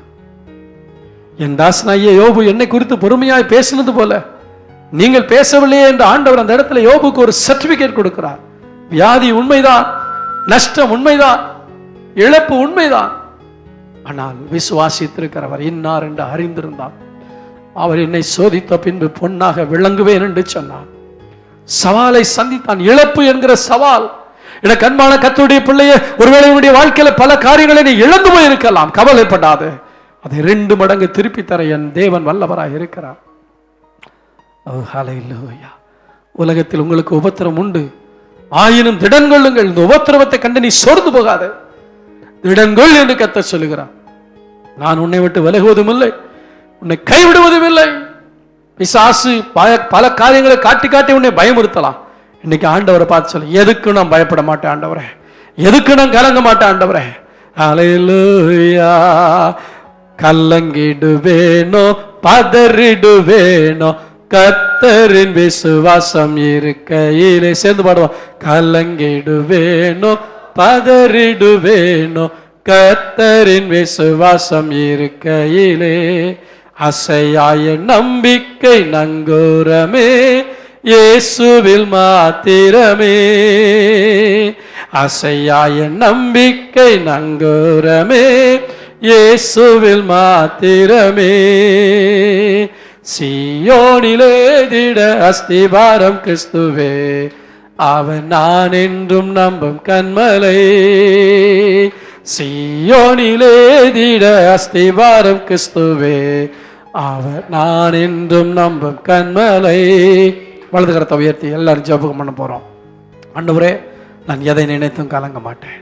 எனக்கு 1000 சவால்கள் வாழ்க்கையில் இருக்கலாம். ஒருவேளை பாஸ்டர், இந்த மாதம் கிறிஸ்மஸ் வரப்போகுது, புது வருஷம் வரப்போகுது, பிள்ளைகள் ஆசைப்படுறாங்க துணி வேணும்னு சொல்லி, இதுவே எனக்கு ஒரு பெரிய சவால். கலங்காது, கர்த்தர் உன்னை கைவிட மாட்டார். ஒருவேளை வீட்டு வாடகை கொடுக்கறது உனக்கு சவாலாக இருக்கலாம். உன்னுடைய வியாபாரத்தை தொடர்ந்து நடத்தலாமா வேண்டாமா, இழுத்து மூடிடலாமா, கலங்காத, கர்த்தர் உன்னை கைவிடவே மாட்டார். உன் விசுவாசத்தை வளர்த்து கொண்டே இரு. உன் நம்பிக்கையை கொஞ்சம் கூட குறைஞ்சு போறதுக்கு இடம் கொடுக்காது. நாளுக்கு நாள் உன்னுடைய விசுவாசம் வளர்ந்து கொண்டே இருக்கட்டும். ஒரு நாள் வரும், கர்த்தர் உனக்கு அற்புதம் செய்வார். அந்த நாள் இன்று மதியமாக கூட இருக்கலாம், இன்று மாலையாக கூட இருக்கலாம், யாருக்கு தெரியும், இந்த சடப்பொழுதாக இருக்கலாம். தேவன் அற்புதம் செய்ய எப்பொழுதும் அவர் ஆயத்தமாக இருக்கிறார். ஆண்டவரே, கொடுத்த வார்த்தைகளுக்காக ஸ்தோத்திரம். எங்களுடைய நம்பிக்கை அசையாத நம்பிக்கை. இஸ்ரவேல் ஜனங்கள் எல்லாரும் அசைக்கப்பட்டார்கள், கோலியாத் நிமித்தம் அசைக்கப்பட்டார்கள். ஆனால் கர்த்தரை நம்பியிருந்த தாவீது, கர்த்தர் என் வலது பாரசத்தில் இருக்கிறபடியா நான் அசைக்கப்படுவதில்லை என்கிற தைரியத்தோடு வந்து கோலியாத்தை மேற்கொண்டது போல, கர்த்தர் எங்கள் வலது பாரசத்தில் இருக்கிறபடியா, எங்களோடு இருக்கிறபடியா, எதை கண்டு நாங்கள் அசராதபடி, அசந்து போகாதபடி, அசைக்கப்படாதபடி எங்களை காத்துக்கொள்ளும்படியாய் செபிக்கிறோம். நம்முடைய பிள்ளைகள் ஒவ்வொருவருக்கும் நீர் வைத்திருக்கிற அற்புதங்களுக்காய் ஸ்தோத்திரம். ஆண்டவரே, எல்லா விசுவாசமும் இந்த இம்மைக்காக மாத்திரமாயிராமல், என்ன போராட்டம் வந்தாலும், உயிரே போனாலும், நாங்கள் செத்தாலும் இயேசுக்காய் சாவோம், பரலோகத்தை பார்ப்பதான் எங்களுடைய அசைக்க முடியாத நம்பிக்கை என்கிற மறுமைக்குரிய நம்பிக்கையோடு வாழ எங்களுக்கு நீர் அனுகிரகம் செய்யும்படியாக நாங்கள் ஜெபிக்கிறோம். ஆசீர்வதிங்க, பாதுகாத்து வழி நடத்துங்க. இயேசுவின் நாமத்தில் பிதாவே, ஆமென். என் ஆத்துமாவே கர்த்தரை ஸ்தோத்திரி, என் முழு உள்ளமே அவருடைய பரிசுத்த நாமத்தை ஸ்தோத்திரி. என் ஆத்துமாவே கர்த்தரை ஸ்தோத்திரி, கர்த்தர் செய்த சகல உபகாரங்களையும் மறவாதே. ஆமென். நம்முடைய கர்த்தராகிய இயேசு கிறிஸ்துவின் கிருபையும், பிதாவாகிய தேவனுடைய அன்பு, பரிசுத்த ஆவியினுடைய அந்யோன்ய ஐக்கியமும் நம் அனைவரோடும் அவருடைய வருகை வரைக்கும் என்னிடைக்கும் தங்கியிருப்பதாக. ஆமென். அல்லேலூயா.